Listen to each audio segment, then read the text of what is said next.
this is a warning to those who's following spirituality gurus with all their heart, convinced that these people are authentic and convinced with their amazing, speech and words and information, and thinking that they know what they are talking about and following it.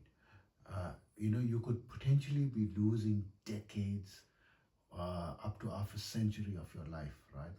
And I'm going to, in this video, discuss some stories where people that I've come across, wasted a lot of the time following spiritual masters that they thought was, authentic due to some spiritual power that that person exhibited, right? So if the person is exhibiting some spiritual power or some miraculous power or talking very eloquently and with much knowledge, doesn't necessarily mean he knows, exactly, everything that that he's teaching you. So I'll give you the first example. I've got one client, and she's now 80 years old, right?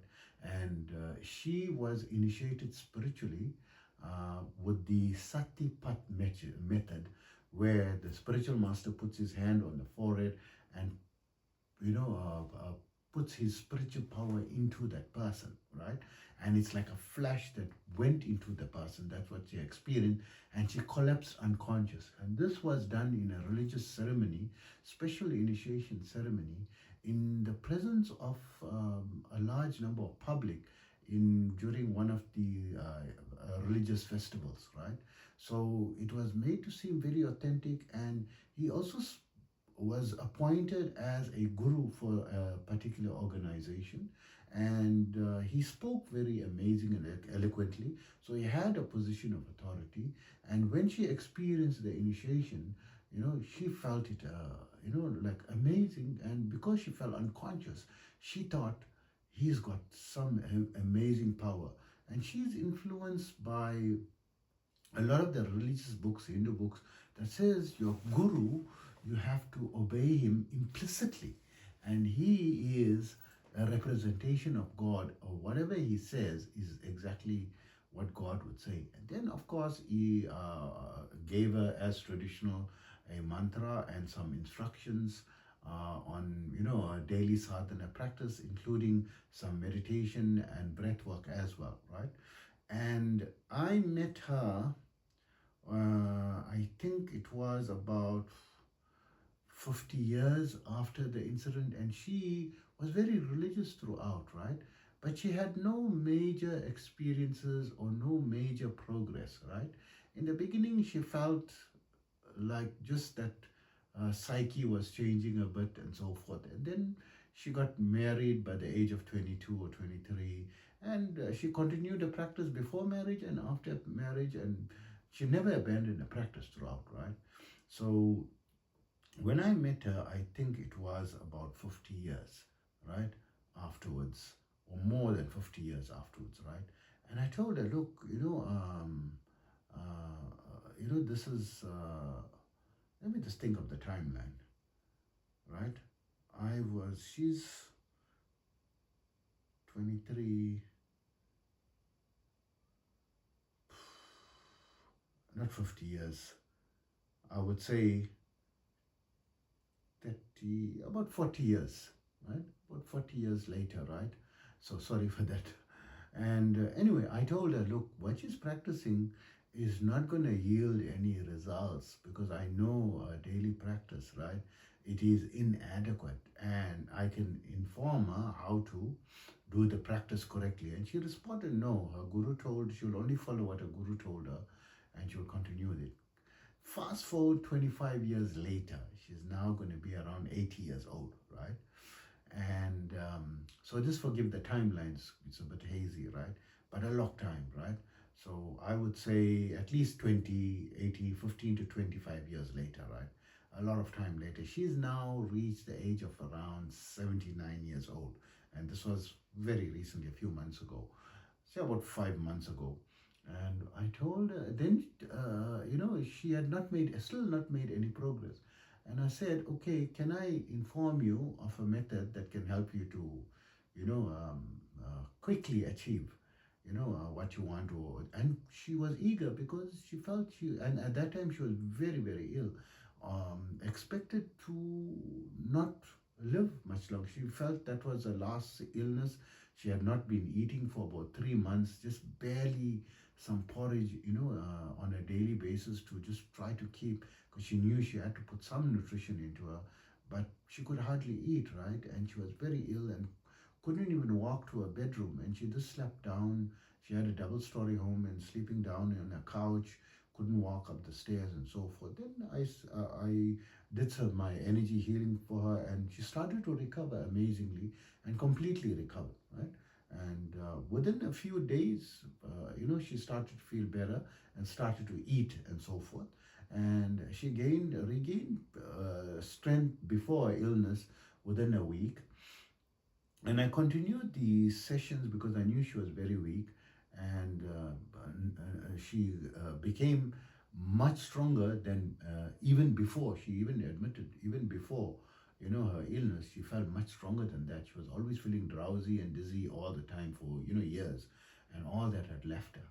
And I said there was not only physical, because it's spiritual problems as well, right? And it all gets fixed because the energy is the intelligent energy. It knows exactly what to do, right? And then she was agreeable to my suggestions on what to do, in the prayer. And my basically, I have spent decades, simplifying yoga practices, making them much easier, simpler, and tested them over 5 decades with 46 years of teaching experience, testing across all the students. And they work much quicker, much simpler, no superstition, no religion, non-sectarian methods, right? And bring about results, right? Proven to bring about results always. And then she started to practice and she started to make progress. So imagine if she had listened to me 25 years prior, how much of progress she would have made by now, right? It's so sad because someone has spiritual power, calls himself a guru, right? And has a position of guru and respected by hundreds, if not thousands of people as a guru, doesn't necessarily mean he knows, everything. And he's got, yes, he had some spiritual power, and she felt it transferred into her through her forehead, and she felt unconscious. But his methods were not, I would say, substantive, right? He was teaching her, yes, the right method, right? The right pranayama method he taught her, but he just said do 3 rounds, right? And what is 3 rounds going to do? It's going to do nothing, right? You have to do minimum 21 rounds, 18 to 21 rounds, right? Some schools of thought say 18 rounds, other schools of thought say 21 rounds, and 4 times a day is recommended. 21 rounds, 4 times a day, right? With the alternative nostril breathing. And it is so sad. So we should learn to discriminate, analyze.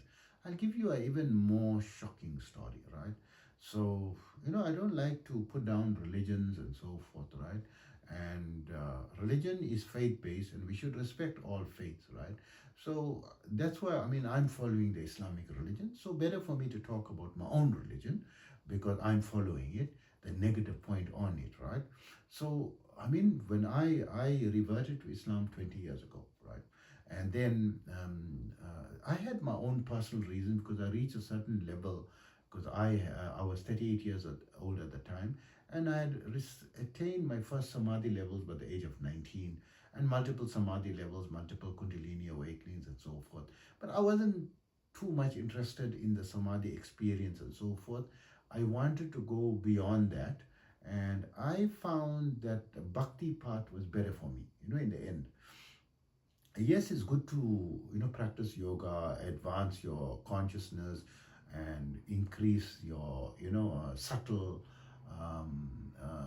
advancement levels of the brain capacity to be aware of multidimensionals. But what is that? It makes you a bit freaky, right, in society. So, because I had the experience of samadhi, I could know and understand.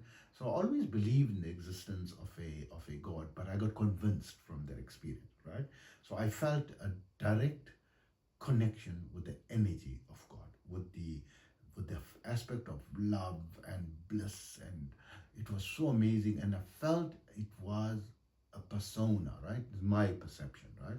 And I just wanted to worship, find a way that I could worship, and I wanted a simple way. I didn't want to go into heavy philosophies, and I did go. I spent about 28 years delving into the philosophies, and in the end, I just concluded I just want to worship. That's what I wanted. I wanted to live a normal life because I'm an entrepreneur. I wanted to focus on my entrepreneur and just worship, right? And do something that's simple, that's not taxing me to do a lot of rituals and all that. So Islam was a perfect choice for me, and they pray, 5 times a day, and that was amazing for me, because I felt very connected, that way, and it was amazing for me. But I also didn't have any knowledge of the religion, and I decided to study deeper into it. And it says that it's a religion of certainty and a religion of peace, right? In the beginning, right? So of course that is the religion of peace. Part of it is the biggest joke, right? Everyone will just laugh. I mean, no, I'm not, mocking my own religion or anything, but we're looking at what is the perception, right? If you say Islam is a religion of peace, publicly, I mean, no one's they're just gonna laugh, maybe out loud or maybe within themselves, right? Because they seem to be, the perception is, of course, the majority of Muslims are not that way. I myself not that way, to be the most violent, ruthless, even suicide bombers and all that, right? So these are just radical members, if we investigate deeper. But the perception is, it is, not a religion of peace, right?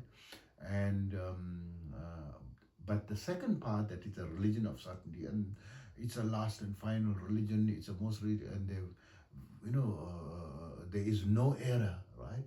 There's no error. You can look at, try to bring forth, any and no one, arguments on the errors, but yet they have the book Quran, but there's so much of arguments within the religion itself on the interpretation of what it means, right?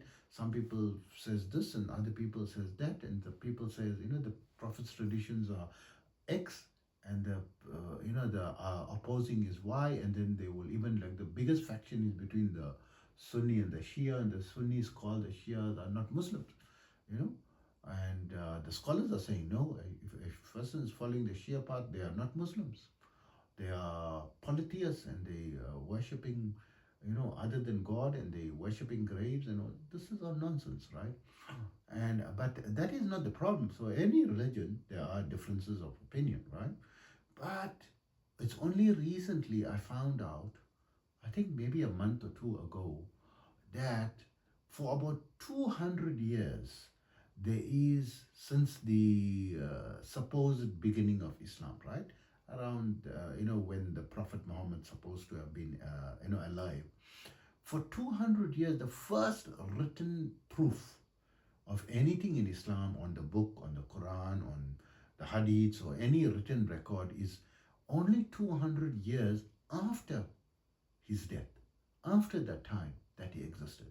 There is absolutely zero written, verifiable, accepted, authentic evidence that is accepted empirically in the scientific community. So for Christianity, there is written records traceable up to the time of Jesus that he actually existed, right?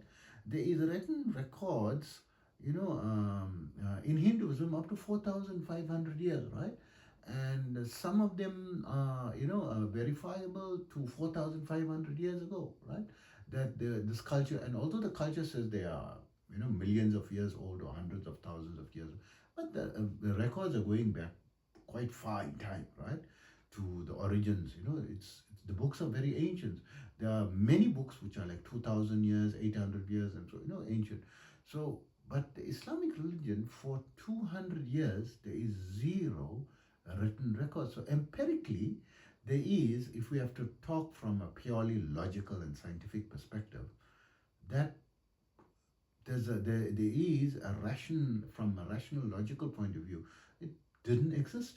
There is no proof that there was any prophet at all. It's just the oral traditions, right? And in the oral traditions, people are saying opposing things, right? One is saying light, the other saying no, dark, right? One is saying black, the other one is saying white, right? So there is so much of discrepancies, in there. So it is the least clear, least clarity religion, right? The least amongst all, from all the major religions, scientifically speaking, from written records point, because there has to be a record, right? So yes, I have my faith, I have my belief, and I believe that the method I'm following and so forth is a correct method. But the scholar in my field, or my sector of Islam that I'm following, he himself, he's got a doctorate in Islam. He says, look, I'm saying all these things and all these opinions, but there's been over 1,000 years in between, and there's been so much of battles and fighting and faction fighting within the religion itself.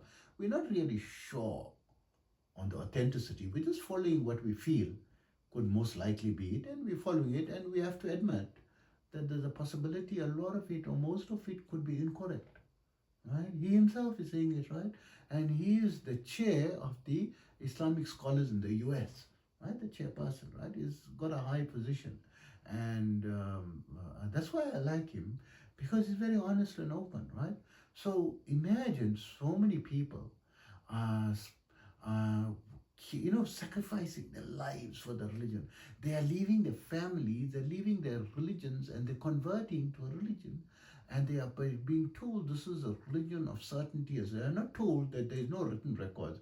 We don't really know. And there's so much of differences of opinion among scholars that nearly every point is, controversial. They're not saying that. They're saying, no, this is, and this is absolutely clear, and people are leaving, they're affecting their lives.